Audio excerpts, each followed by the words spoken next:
Aku tak pernah menyangka bahwa sesuatu yang sederhana seperti pindahan bisa membuka jalan bagi hal-hal yang tidak seharusnya muncul di dunia ini.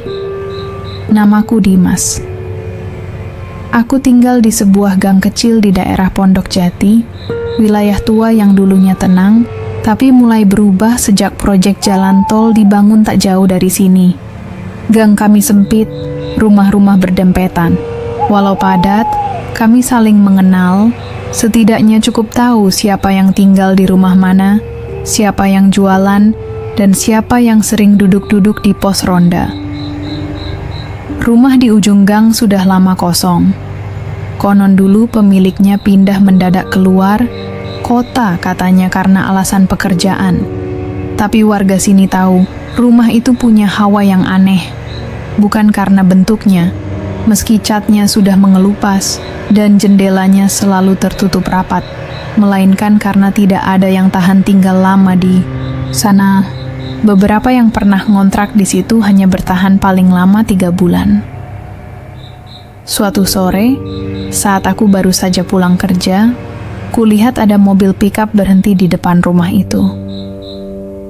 Seorang pria dengan perawakan kurus turun dari bak belakang. Ia mengenakan jaket hitam lusuh dan membawa beberapa gulungan tikar serta kardus. Rambutnya acak-acakan, wajahnya sulit kuterka usianya, mungkin 30-an, tapi sorot matanya tampak jauh lebih tua, namanya Rafli. Itulah yang kudengar dari Ibu RT beberapa hari kemudian. Katanya dia dari luar kota, asalnya dari daerah pegunungan katanya. Ia datang sendirian dan menyewa rumah tua itu untuk membuka warung lontong sayur malam. Jualannya mulai malam saja, Bu. Tanyaku iseng ketika membantu membawakan ember air ke halaman rumah RT. Iya, katanya lebih banyak pembeli kalau malam. Dia orangnya sopan sih, tapi entah kenapa aku merasa kikuk kalau bicara lama-lama sama dia. Jawab Bu RT sambil mengernyit. Aku hanya mengangguk. Tapi malam itu, untuk pertama kalinya setelah bertahun-tahun, aku melihat rumah tua itu menyala terang. Lampu depannya kuning redup. Di halaman, ada tungku besar dari tanah liat yang disanggah bata. Asap mengepul tipis dari balik dapur. Aroma khas rempah dan santan mulai merayap keluar ke jalanan. Tapi, ada sesuatu yang lain ikut terbawa angin. Seperti bau daun kering terbakar, bercampur minyak goreng basi dan sesuatu yang menusuk entah apa. Sejak malam itu, warung Rafli tak pernah sepi. Orang-orang datang, entah dari mana. Tak hanya dari gang kami, tapi dari gang sebelah, bahkan dari arah jalan besar. Padahal ia tak pernah memasang spanduk atau menyalakan musik seperti warung lain. Tidak ada kursi plastik warna-warni atau meja stainless. Hanya 2 bangku kayu, meja kecil, dan piring-piring tua yang sepertinya dibawa dari rumah lama. Aku sempat mencoba lontong sayurnya. Rasanya, ya enak, tapi ada yang ganjil. Kuahnya sangat pekat, dengan aroma yang sulit dijelaskan. Seolah ada sesuatu yang hangat tapi getir, seperti seduhan serai yang dicampur dengan sesuatu dari tanah. Saat itu aku belum terlalu curiga. Tapi satu hal yang masih kuingat ketika kutanya dari mana dia belajar masak seperti itu, Rafli hanya tersenyum pelan. Lalu dia berkata dengan nada datar, resepnya sudah lama diturunkan dari orang-orang yang tidak ingin dilupakan. Ia lalu menunduk dan kembali meracik lontong di mangkuk lain. Aku tidak banyak bertanya lagi. Tapi malam itu, sebelum tidur, aku terbangun karena mendengar suara sendok mengaduk piring. Padahal dapurku gelap dan kosong. Dan di luar jendela, samar-samar, terlihat cahaya kuning dari arah rumah Rafli. Berkedip seperti pelita yang menunggu sesuatu bangkit dari bawah tanah. Tidak butuh waktu lama sejak Rafli mulai buka, warungnya langsung jadi buah bibir. Yang membuatku heran, bukan hanya karena warung itu ramai setiap malam, tapi juga karena jam bukanya yang ganjil, mulai pukul 11 malam hingga subuh. Saat sebagian besar warung sudah tutup dan orang-orang bersiap tidur, justru warung Rafli mulai hidup. Dan yang datang bukan hanya warga sekitar. Banyak wajah asing, kadang berboncengan motor dengan plat luar kota, berhenti sejenak di depan gang, lalu berjalan masuk seolah mereka tahu persis kemana harus menuju. Tempatnya sempit. Hanya 2 meja panjang dari kayu dan bangku yang reot. Dapurnya berada di bagian belakang rumah, dibiarkan terbuka. Tapi tak seorang pun diizinkan masuk ke sana. Yang aneh, asap dari dapur Rafli tidak seperti asap dapur biasa, tebal dan kadang berwarna kekuningan, menggantung lama di udara seperti tak ingin pergi. Aromanya, aku tak pernah bisa menjelaskannya dengan benar. Ya, sekilas tercium bau santan dan daun kari, seperti lontong sayur pada umumnya. Tapi ada aroma lain, sesuatu yang menusuk, seperti kemenyan basah, minyak tanah terbakar, dan bau anyir yang entah berasal dari mana. Campuran itu membuat udara di sekitar warung seperti lebih berat. Kadang membuat mual, tapi sekaligus membuat penasaran. Pernah suatu malam aku berjalan melewati warung itu, karena harus menjemput keponakanku dari rumah kakakku di gang sebelah. Saat lewat, aku sempat menoleh sekilas. Tidak ada suara pembeli berbicara. Semua makan dengan cepat dan diam, seperti sedang dalam ritual. Tidak ada canda tawa, hanya suara sendok yang menyentuh piring. Berulang, pelan, dan terdengar terlalu serempak. Satu hal lagi yang membuatku merinding malam itu. Di antara para pembeli, aku melihat satu sosok yang duduk diam di pojok, tak menyentuh makanannya. Wajahnya pucat, rambutnya panjang dan basah seperti habis kehujanan. Padahal malam itu langit cerah. Ia hanya menatap ke arah dapur, tanpa berkedip. Ketika aku menoleh lagi, dia sudah tak ada. Aku tak yakin. Mungkin hanya bayangan. Tapi sejak malam itu, aku mulai merasa bahwa warung Rafli bukan sekadar tempat makan. Ada sesuatu yang sedang tumbuh di sana. Sesuatu yang lapar. Dan aku tahu, rasa lapar seperti itu bukan berasal dari perut. Rumahku berada hanya 3 pintu dari warung Rafli. Dari depan, rumahku tampak biasa. 1 lantai, berdinding bata lama, dan pekarangan kecil di belakang yang nyaris tak pernah kugunakan. Tapi sejak Rafli mulai berjualan, rumah ini tidak lagi terasa seperti rumah. Awalnya hanya perasaan tidak nyaman. Malam-malam terasa lebih sunyi, tapi sunyi yang menekan. Seperti ada sesuatu yang bersembunyi di sela-sela waktu. Lalu, datanglah suara itu. Tepat pukul 2 dini hari. Hampir setiap malam. Tangisan. Lirih. Tertahan. Kadang seperti orang menangis sambil menahan napas. Tapi yang paling mengganggu, ada momen-momen ketika tangisan itu berubah jadi cekikikan. Bukan tawa keras, tapi lirih, seperti seorang perempuan tertawa sambil memeluk diri sendiri di sudut ruangan gelap. Awalnya kukira suara dari luar rumah, tapi semakin lama ku dengar, semakin jelas suaranya datang dari arah kamar mandi. Malam pertama aku dengar suara itu, aku diam saja di tempat tidur. Mencoba meyakinkan diriku bahwa itu hanya angin malam atau suara kucing. Tapi malam-malam berikutnya, suara itu datang lagi. Teratur. Selalu jam 2 lewat sedikit. Tangisan, cekikikan, lalu hening sejenak. Kemudian terdengar suara kaki menyeret pelan di lantai belakang rumah. Aku mencoba mencari tahu. Suatu malam, dengan tubuh yang gemetar, aku berjalan perlahan ke arah kamar mandi. Lampunya kupadamkan. Dalam gelap, kupasang telinga. Dan aku mendengarnya. Isakan yang sangat dekat. Seperti seseorang berdiri di balik dinding.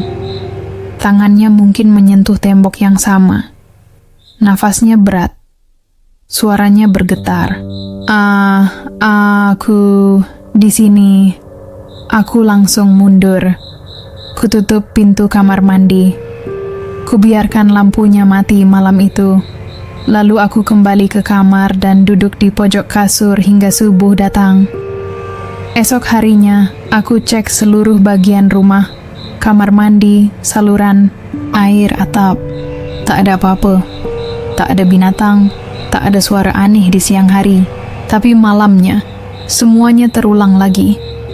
Tangisan itu, cekikikan itu, dan rasa dingin yang tidak datang dari cuaca. Entah bagaimana, aku merasa semakin warung Rafli ramai, semakin kuat suara itu. Seolah ada yang ikut bangkit, perlahan-lahan, dan memilih rumahku sebagai tempatnya singgah. Dan yang paling membuatku takut adalah ini. Aku mulai mengenali nadanya. Tangisan itu bukan sekadar isak. Itu seperti permintaan. Seperti seseorang yang tak bisa keluar, tapi juga tak bisa pergi. Malam itu, keponakanku, Raffi, bermalam di rumahku. Usianya masih 8 tahun, kelas 3 SD. Anaknya pendiam, tapi kadang terlalu jujur saat bicara. Ibunya, kakakku, sedang keluar kota, jadi ia tinggal bersamaku 2 malam. Hari pertama tak ada yang aneh, tapi malam kedua, sekitar pukul 1 lewat, aku terbangun karena merasa ada yang menatapku dari balik pintu kamar. Saat kubuka mata, Raffi berdiri di sana. Tidak menangis, tidak bicara, hanya berdiri diam, memeluk boneka kecil yang ia bawa dari rumah. Raffi, kenapa belum tidur? Tanyaku sambil duduk pelan. Dia tidak langsung menjawab. Matanya menatap ke arah jendela belakang rumah, ke arah halaman kecil yang berbatasan dengan dinding belakang rumah Rafli. Lalu dengan suara pelan, dia berkata, "Om, orang yang jual lontong itu tadi gali tanah." Aku terdiam. Jantungku langsung berdetak lebih cepat. Tapi aku berusaha tenang. "Siapa?" "Rafli?" tanyaku. Raffi mengangguk. Matanya masih tak berkedip. "Dia bawa kendi, Om. Yang dari tanah. Dia masukin rambut ke dalamnya." Sambil ngomong, "Aneh-aneh. Kayak orang marah-marah." Aku menggigit bibir. "Kamu lihat dari mana?" Dia menunjuk jendela kamar mandi. Aku bangun mau pipis. Terus aku lihat bayangan. Dia jongkok, gali tanah, di samping rumah Om. Dia kayak ngomong sendiri. Tapi nadanya marah, kayak nyumpahin seseorang. Aku tercekat. Jendela kamar mandiku memang menghadap langsung ke sisi rumah Rafli. Dibatasi pagar kawat, rendah dan tembok tua. Siang hari, sisi itu selalu gelap, tak pernah disinari matahari. Dan malam-malam sebelumnya, dari arah situlah suara tangisan itu berasal. Dia pakai baju hitam, Om. Terus, rambut yang dia masukin panjang banget. Tapi aku nggak lihat siapa yang potongin. Raffi kemudian menunduk, matanya berkaca-kaca. "Aku nggak suka tempat ini, Om. Aku dengar ada suara di lantai tadi, kayak orang merangkak. Aku menarik napas panjang, lalu mengajak Raffi kembali ke tempat tidur. Tapi malam itu, aku tidak tidur. Aku duduk di dekat jendela kamar mandi, menatap ke sisi rumah Rafli. Dalam gelap samar-samar, aku melihat bekas tanah yang basah, seperti baru digali, dan saat angin bertiup pelan, aku mencium bau kemenyan yang tercampur tanah basah dan sesuatu yang amis. Tak lama setelah malam keponakanku melihat Rafli menggali tanah, air di kamar mandiku mulai berubah. Awalnya hanya tampak sedikit keruh, seperti bercampur debu halus. Aku kira hanya endapan dari tangki, tapi malam-malam berikutnya, warnanya semakin gelap, seperti teh basi, dan baunya berubah, amis, pengap, dan ada aroma yang sulit dijelaskan. Seperti air yang lama terendam kain basah, atau lebih buruk, daging busuk. Yang membuatku benar-benar takut adalah saat aku mendapati air itu mengalir sendiri tengah malam. Padahal keran sudah kututup rapat. Bunyi tetesan berubah jadi aliran pelan, lalu berhenti begitu aku mendekat, seperti sedang mempermainkanku. Puncaknya terjadi malam itu. Sekitar pukul 2 dini hari, waktu yang sama dengan suara tangisan yang biasa terdengar, aku mendengar suara glub-glub dari dalam kamar mandi. Suara seperti ada yang mengaduk air dari dalam saluran. Aku berjalan perlahan ke arah kamar mandi. Lampu sengaja tak kutialakan. Ketika ku pelototi keran wastafel, air itu mengalir sendiri, meskipun gagangnya tidak bergerak, dan di antara suara air yang jatuh, aku mendengar sesuatu yang membuatku merinding dari kepala sampai kaki. Ada suara nafas, pelan, dalam, berat, seperti seseorang bernafas lewat saluran air. Besok paginya, aku langsung memanggil tukang ledeng. 2 orang datang, memeriksa semua pipa dari ujung depan rumah sampai dapur belakang. Mereka cek tekanan air, buka saluran, bahkan bongkar sebagian lantai kamar mandi. Setelah hampir 2 jam, mereka hanya berkata, "Semua normal, Pak. Air lancar, saluran bersih, gak ada masalah." Tapi air itu tetap seperti sebelumnya. Masih keruh, masih amis. Dan setiap malam, tetap hidup sendiri. Aku mulai takut untuk mandi setelah tengah malam. Bahkan untuk mencuci muka pun, aku hanya gunakan air dari ember yang kutadah siang hari. Karena sejak kejadian itu, setiap kali air menyentuh kulitku, rasanya seperti disentuh balik. Dan yang paling menakutkan, pernah sekali, waktu aku coba cuci tangan di wastafel, ada helaian rambut panjang keluar dari lubangnya. Basah, hitam, seolah ditarik perlahan dari dalam tanah. Dulu, gang kecil kami cukup hidup saat malam. Ada beberapa penjual makanan yang buka sampai larut, bubur ayam Mang Jaya, soto Betawi Bu Retno, dan bakmi godok Mas Budi. Masing-masing punya pelanggan tetap, suasananya akrab, penuh obrolan ringan dan suara sendok beradu piring. Tapi sekarang, semuanya mulai berubah. Satu persatu, warung-warung malam itu tutup. Mang Jaya berhenti jualan, karena katanya istrinya sakit terus. Bu Retno tiba-tiba pindah, ikut anaknya ke Bekasi. Mas Budi, tak ada kabar, gerobaknya menghilang begitu saja. Tinggal satu yang tetap buka, dan semakin ramai, warung Rafli. Padahal warungnya sempit, hanya 2 meja plastik, dengan lampu redup kekuningan. Tidak ada papan. Nama. Kadang asap dari dapurnya begitu tebal, sampai memenuhi gang seperti kabut. Tapi setiap malam, tetap saja ramai. Antrian kadang sampai ke ujung gang. Wajah-wajah yang makan di sana seperti kosong, tenang tapi pucat. Mata mereka sayu, mulutnya mengunyah seperti otomatis. Aku sempat bertanya pada beberapa tetangga, ibu-ibu yang biasanya cerewet soal rasa makanan. Mereka semua bilang hal yang sama. Lontongnya biasa, tapi kuahnya nagih, ya. Rasanya aneh, tapi bikin pengen lagi. Tapi ketika aku tanya lebih lanjut, aneh bagaimana? Mereka diam. Hanya satu yang menjawab pelan, nyaris berbisik. Kayak ada rasa logam atau darah. Aku tak tahu siapa yang pertama kali menyebut soal itu. Tapi setelah mendengarnya, aku tak bisa mengabaikan. Sekali aku beli dan coba, hanya 1 sendok. Kuahnya memang gurih, tapi di ujung lidah ada sensasi pahit dan getir, seperti menggigit besi karatan. Aku langsung buang makanannya malam itu, yang membuatku tambah khawatir. Semakin banyak warga yang mengaku ketagihan.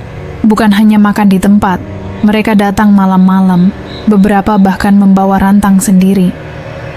Ada yang datang 2 kali semalam. Salah satu tetangga berkata dengan mata merah, "Kalau nggak makan lontong itu, kepala saya kayak mau meledak."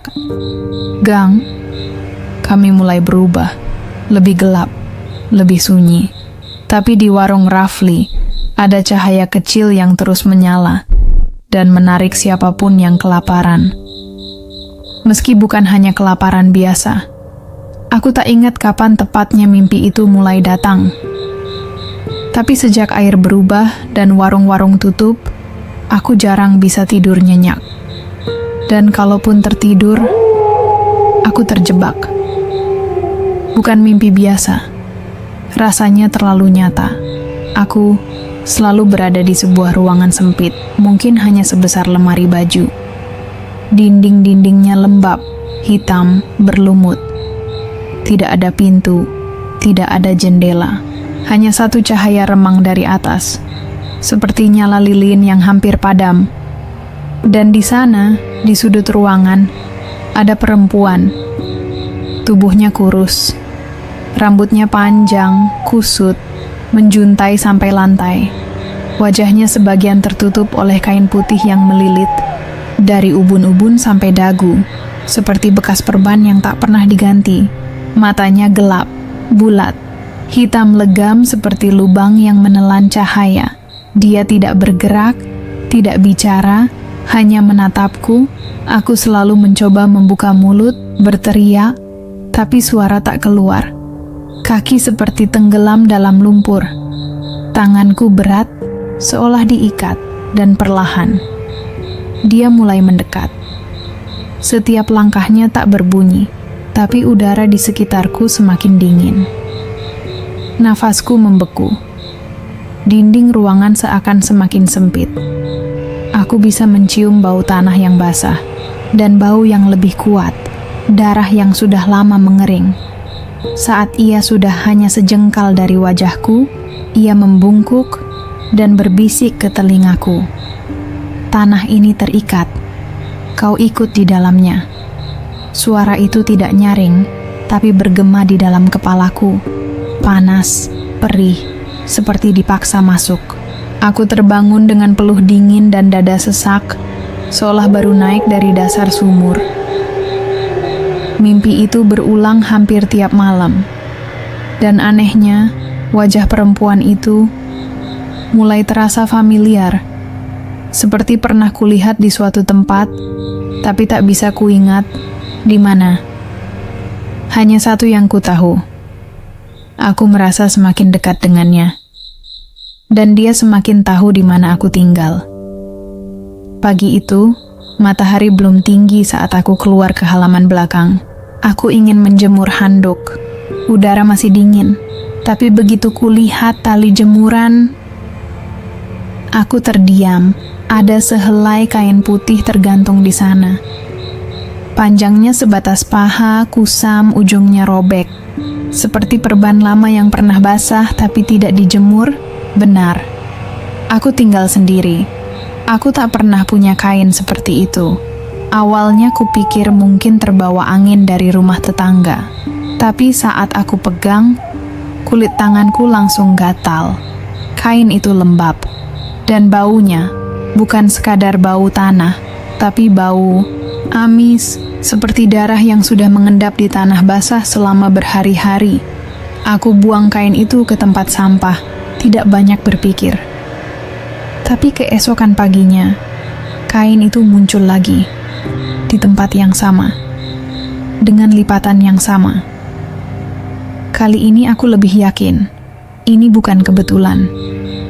Aku buang lagi, kali ini ke tong sampah luar, jauh dari rumah. Hari berikutnya, kain itu kembali tergantung. Aku mulai memperhatikannya lebih saksama. Di salah satu sudut kain ada bekas simpul, seperti pernah dililit di kepala seseorang.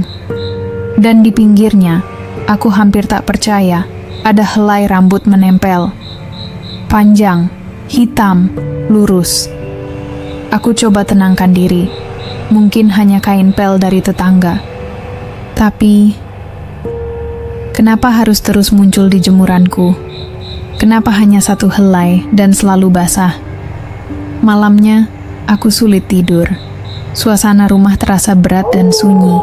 Setiap kali angin lewat dari arah belakang, aku mencium bau itu lagi. Bau kain itu. Dan tepat jam 2 dini hari, saat suara tangisan biasa terdengar samar, aku dengar bunyi tiupan pelan, seperti seseorang meniup tali jemuran. Diikuti suara lembut, hampir seperti nyanyian di luar jendela yang kau buang kembali pulang.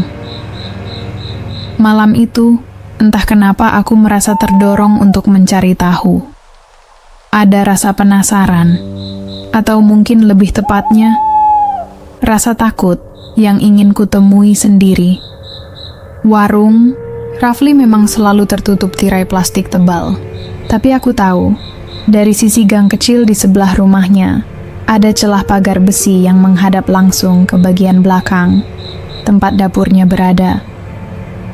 Aku menunggu sampai lewat jam 1 malam, saat warung mulai sepi. Dengan langkah pelan, aku berjalan ke arah gang, menyusuri tembok samping yang lembab dan gelap. Ujung kakiku menyentuh genangan kecil yang dingin dari celah pagar. Aku mengintip asap tebal, pekat, bukan seperti asap masakan biasa, lebih seperti kabut, lengket dan menggantung. Baunya kuat, campuran santan gosong, kemenyan, dan rambut terbakar.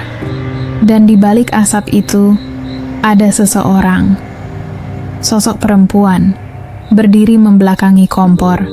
Tubuhnya kurus, kulitnya pucat seperti lilin. Rambut panjangnya menjuntai ke depan tubuh, menutupi sebagian wajah yang menunduk diam. Dia tidak bergerak, tangannya naik perlahan, kaku seperti patah, lalu memegang lehernya sendiri. Jarinya panjang dan gemetar. Dan di sana, di sekeliling lehernya, ada kain putih yang melilit erat. Dia mulai menggenggam kain itu, perlahan menarik, lehernya menegang. Lalu, seakan sadar sedang dilihat, dia berhenti. Kepalanya bergerak sedikit, lalu berbalik. Separuh wajahnya tampak, kulitnya rusak, matanya kosong, dan dari sela bibirnya keluar bisikan yang meski samar terdengar jelas di kepalaku. Aku tak bisa mati kalau masih ada yang makan. Aku langsung mundur, hampir terjatuh. Tanganku dingin, kaki seperti kehilangan tulang. Tapi saat aku melihat lagi, dapur itu kosong. Tak ada siapa-siapa, hanya asap dan suara kuah mendidih perlahan. Aku tak tahu harus cerita ke siapa, Sampai akhirnya aku telepon kakek, satu-satunya keluarga yang pernah bicara soal hal-hal yang tak bisa dijelaskan dengan logika. Kakek tinggal di kampung, jauh di selatan kota. Suaranya berat, lambat, tapi selalu terasa hangat. Meski kali ini, nada bicaranya berubah setelah mendengarku. Setelah aku jelaskan soal kain putih, suara tangisan, dan sosok perempuan di dapur warung Rafli. Kakek diam agak lama, lalu berkata pelan, "Kau tinggal di pondok Jati ya? Dulu daerah itu sawah dan ladang, tapi banyak tanahnya bekas sengketa. Ada satu cerita lama yang gak pernah benar-benar selesai. Aku diam, hanya bisa mendengarkan. Dulu pernah ada perempuan muda, katanya cantik dan pendiam. Dijodohkan paksa dengan orang kaya dari keluarga yang punya pengaruh. Tapi malam sebelum nikah, dia lari, ditemukan, disiksa, dan hilang. Warga taunya dia pergi. Tapi cerita dari orang tua-tua, dia ditanam hidup-hidup di belakang rumah mertuanya sendiri. Suara kakek turun, seolah bicara dari kejauhan, tapi yang bikin cerita itu nggak pernah hilang. Katanya sebelum dikubur, bagian tubuhnya diambil. Bukan untuk dibuang, tapi untuk dipakai masak pemikat. Aku tak paham. Masak pemikat? Tanyaku pelan. Ya, semacam pesugihan. Masak dari bahan yang masih hidup. Dagingnya, darahnya, rambutnya ditaruh di periuk tanah, dimasak tengah malam sambil dibaca-bacain. Katanya, yang makan bakal balik terus. Ketagihan. Kaya, tapi ada gantinya. Jantungku berdetak lebih cepat. Itu nggak cuma terjadi sekali, lanjut kakek. Kadang, kalau tanahnya belum bersih, yang pernah dipanggil bisa bangun lagi. Aku terpaku di depan telepon. Suara di ujung sana makin lirih. Kalau kau sudah lihat dia, artinya kau ada di lingkarannya. Jangan cuma perhatiin orang yang masak. Perhatikan siapa yang diam, tapi selalu ada di dapur. Lalu telepon terputus. Entah karena sinyal, atau karena memang seharusnya begitu. Malam itu, hujan rintik turun. Udara lembab, bau tanah menyusup dari bawah pintu. Sekitar pukul 11:30, ada ketukan pelan di pintu depan. Bukan ketukan keras, tapi ritmenya tergesa. Seperti tangan yang gemetar. Aku ragu. Tapi entah kenapa, tubuhku bergerak sendiri membuka pintu. Seorang perempuan berdiri di depan, usianya mungkin awal 30-an. Rambutnya terikat seadanya, wajahnya pucat, matanya bengkak seperti orang yang jarang tidur. Jaketnya basah separuh, dan tangannya terus menggenggam ujung lengan bajunya sendiri. "Maaf, saya numpang bicara." "Sebentar," suaranya pelan, hampir tak terdengar. Aku mempersilahkan dia masuk. Dia hanya duduk di tepi sofa, tubuhnya kaku, seperti siap lari kapan saja. Saya, istrinya Rafli. Denyut nadi di leherku terasa menekan. Dia menunduk. Lalu, dengan suara bergetar, mulai bercerita. Dia nggak cerita ke siapa-siapa.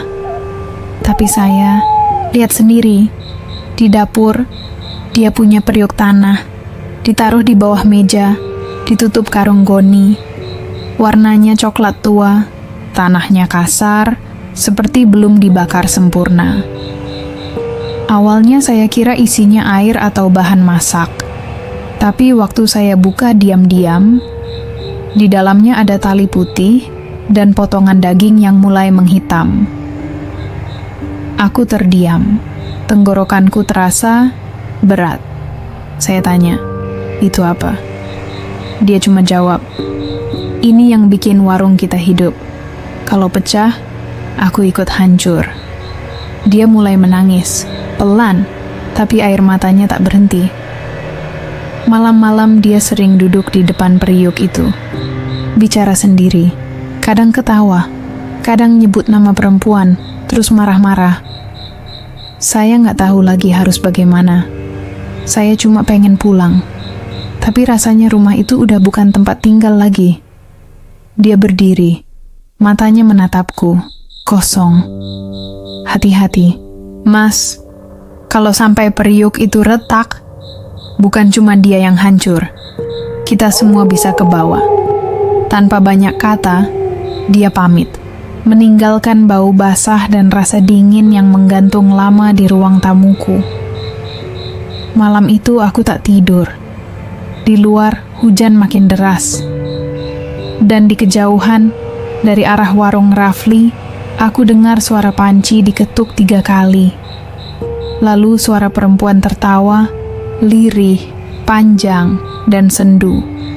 Malam itu berbeda. Dari sejak maghrib, udara di gang kami terasa berat. Seperti ada selimut tak kasat mata yang menekan dari atas. Tak ada suara motor lewat.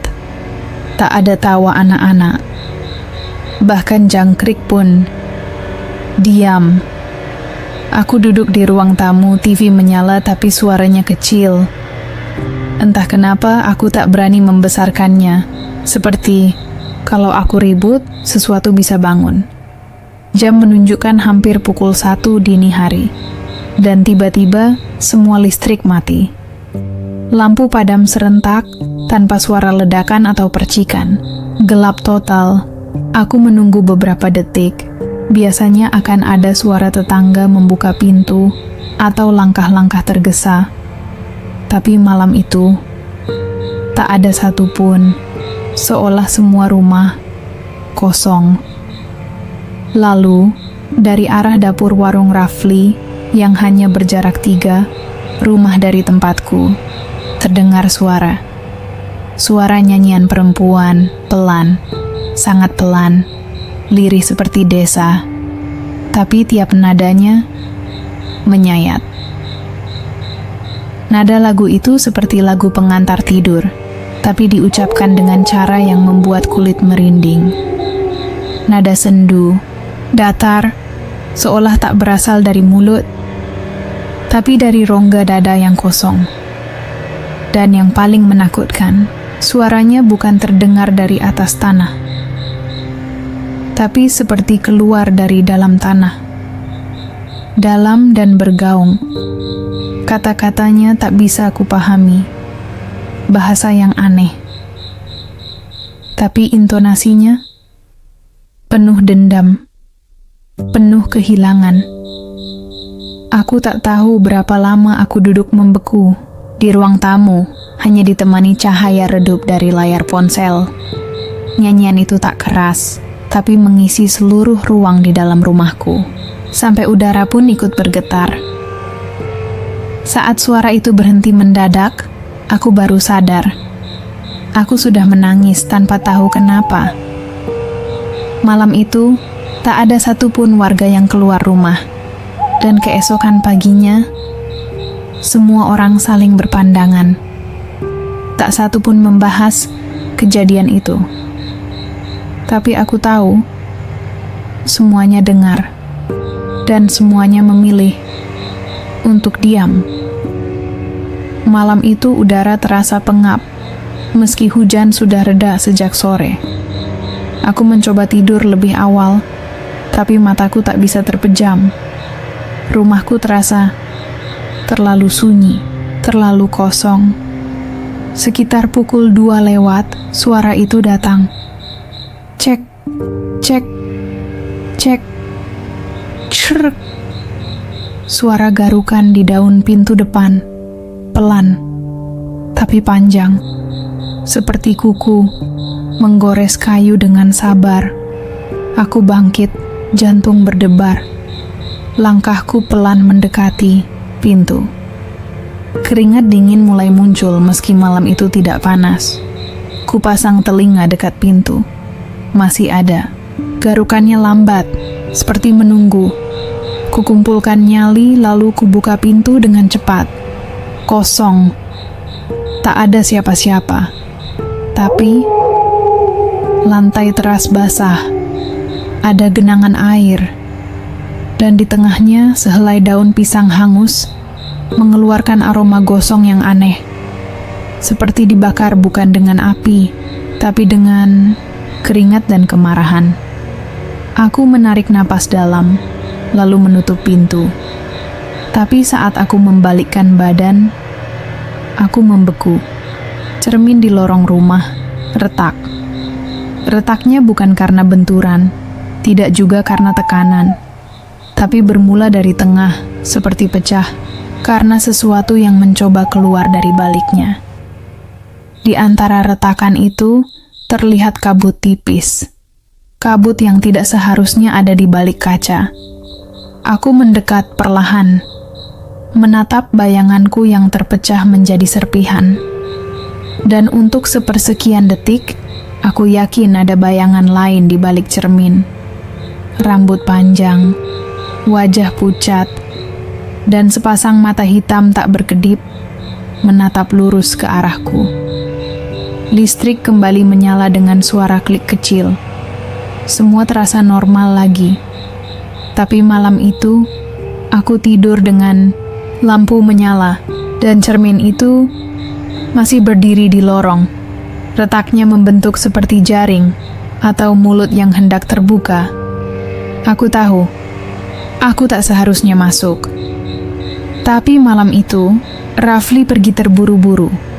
Warungnya kosong, lampu padam, pintu terkunci, tapi jendela belakang terbuka sedikit. Seolah ada yang ingin aku melihat. Dengan senter kecil dan napas pendek, aku panjat tembok belakang. Gang itu gelap, sunyi. Saat kakiku mendarat di lantai dapur warung Rafli, udara di dalam seperti berhenti bergerak. Dapur itu bau, bukan bau makanan, tapi bau daging basi, santan tengik, dan darah lama. Aku menyorotkan senter ke sekitar. Kompor duduk di atas lantai, semen yang retak. Di bawahnya, ada sepetak tanah yang belum dilapisi ubin. Tanahnya seperti pernah digali, lalu ditutup kembali. Aku jongkok perlahan. Tanganku menyentuh tanah itu. Hangat. Kubongkar dengan hati-hati. Hanya beberapa sentimeter dalam, tapi cukup untuk menyimpan sesuatu. Periuk tanah. Tua, retak. Seolah ditanam dan dibiarkan tumbuh sendiri di sana. Dari celah retaknya, mengalir cairan merah kecoklatan, kental, menetes ke tanah. Baunya menusuk. Bau bangkai, bercampur kemenyan basah dan besi berkarat. Aku tak berani menyentuhnya. Tapi kulihat di bagian luar periuk itu, ada lilitan tali putih yang sudah menghitam di beberapa bagian. Dan menempel padanya, helaian rambut manusia. Panjang, masih lembab. Tiba-tiba, lantai warung bergetar pelan. Seperti ada seseorang berjalan dari arah depan, meski pintu masih tertutup rapat.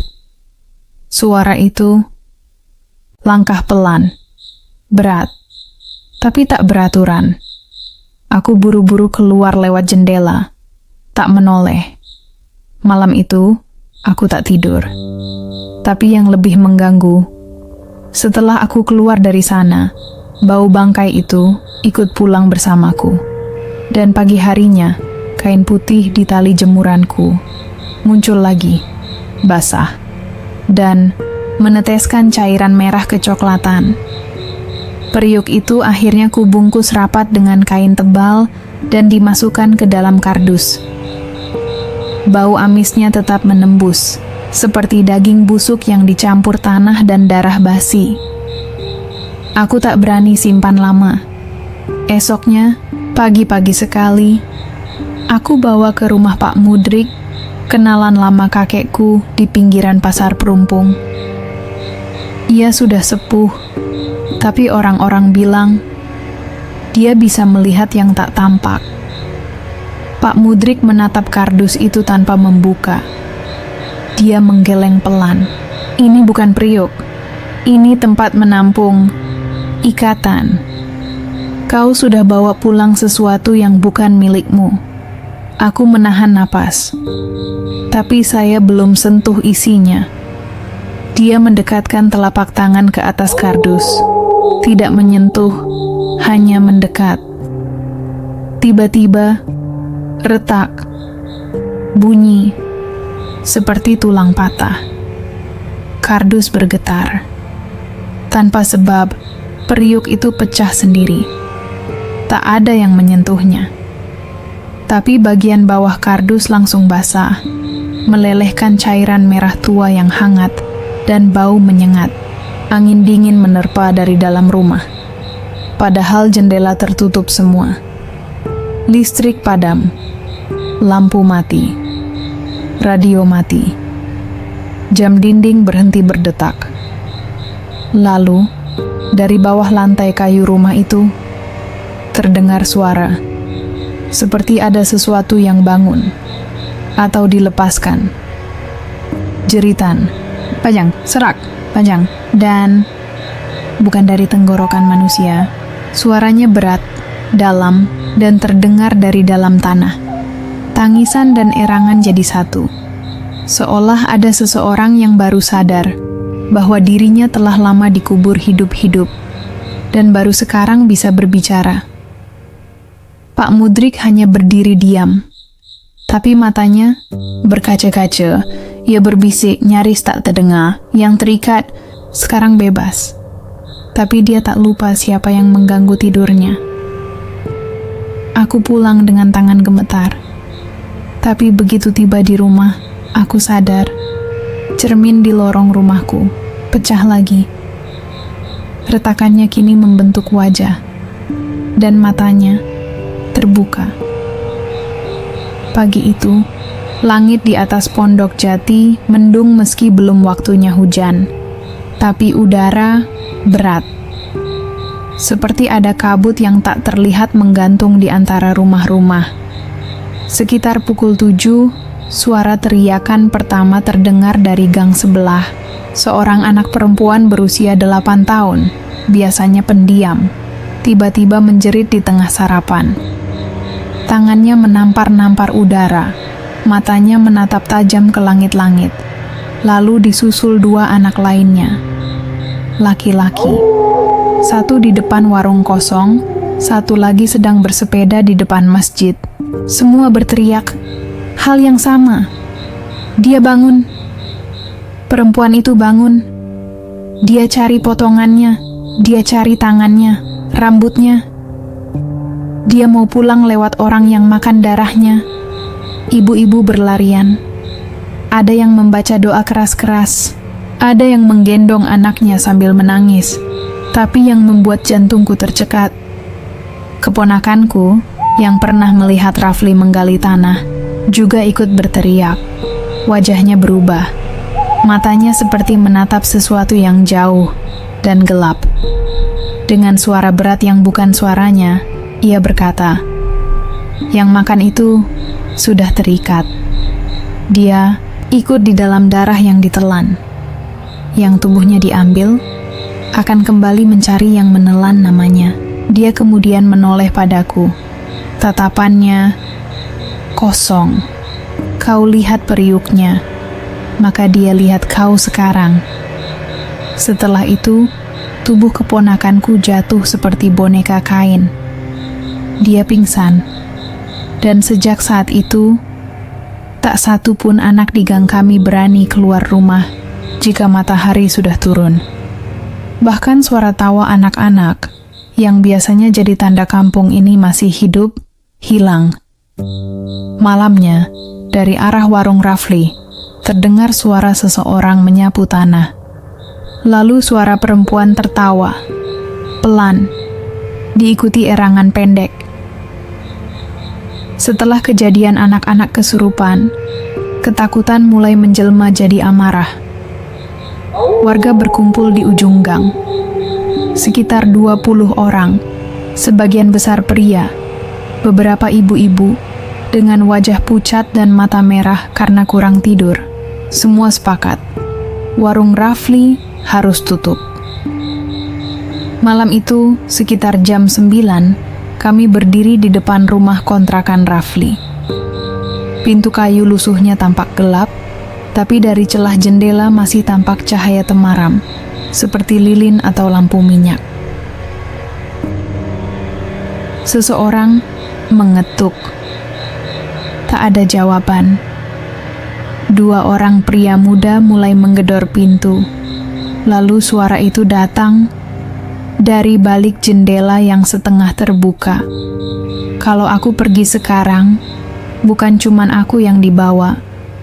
Suaranya datar, tapi di belakang ucapannya terdengar semacam dengung pelan, seperti suara lebah dalam tabung besi. Menggetarkan. Kami semua diam.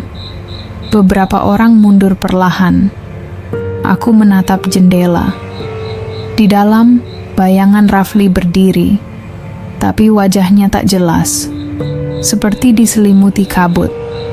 Dan di belakangnya, ada bayangan lain, lebih tinggi, lebih hitam. Tiba-tiba langit bergemuruh, petir menyambar membelah malam. Suara keras menggetarkan seluruh gang, menyambar tiang listrik tepat di depan rumah Rafli. Lampu padam. Rumah Rafli langsung tenggelam dalam kegelapan pekat. Tapi dari dalamnya masih tampak nyala merah, seperti bara dari mulut tungku yang menyala sendiri. Warga mulai mundur, satu persatu. Tak ada yang bicara. Aku masih berdiri. Jantungku berdebar cepat. Lalu, aku dengar sesuatu dari balik tembok rumah Rafli. Suara napas. Tapi seperti bukan dari satu mulut. Seperti banyak. Seperti kumpulan makhluk yang menunggu. Pagi itu, udara terasa ganjil. Langit cerah. Tapi kampung kami sunyi seperti pagi setelah badai besar. Aku membuka pintu depan. Di sana, tergantung seutas tali putih, dikalungkan di gagang pintu. Diam, seperti kalung yang sengaja diletakkan seseorang saat malam. Awalnya kupikir hanya iseng, tapi saat aku melangkah keluar, kulihat semua rumah di gang ini punya tali serupa.